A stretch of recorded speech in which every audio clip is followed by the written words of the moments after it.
Quite a primary night for sure, lots to dissect. So let's bring in Utica University distinguished professor of political science.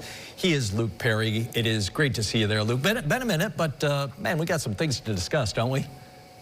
Yes, great to be here. So I know you've been through a number of primary nights. So have I. I mean, for so many years, they have seemed rather like dull and uninteresting. Seems like that's changing of late, especially last night, no? Yes, we see on both sides, last night particularly on the left, insurgent candidates that don't have necessarily the support of local party leaders making a move, and it shows that voters are dissatisfied with the current options and current leadership. Let's break down. We'll go a little bit more specific around here. I want to talk about the 21st Congressional District in New York. That's basically the North Country where Elise Stefanik has served for a number of years. She's not running again. On the Republican side, very interesting race. You have the Trump-backed candidate, Anthony Constantino, defeating the state GOP party-backed Assemblyman Robert Smullen.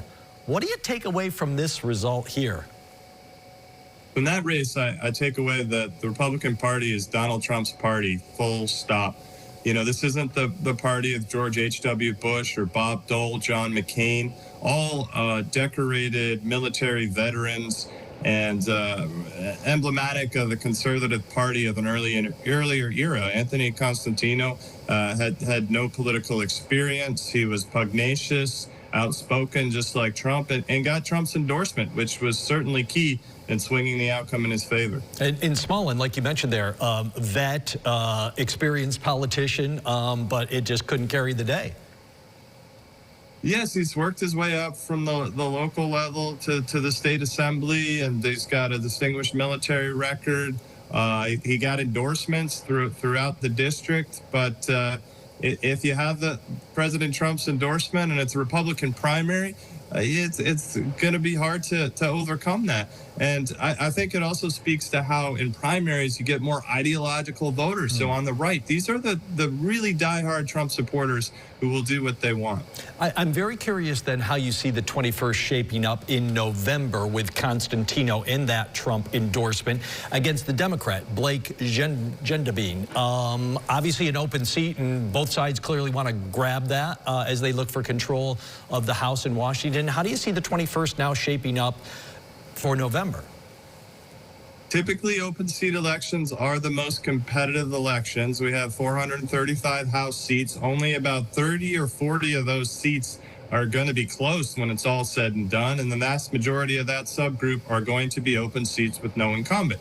That said, NY21 is among the most Republican districts in the state, and so I think it's certainly the Republican seat to win, and I don't think it's going to be possible for the Democratic challenger here to be successful, but there's a little intrigue. Robert Smullen does have the conservative line, and if you were to continue with that into the general election, it could siphon some votes away and make it closer than usual. Ooh, that would be very spicy and interesting.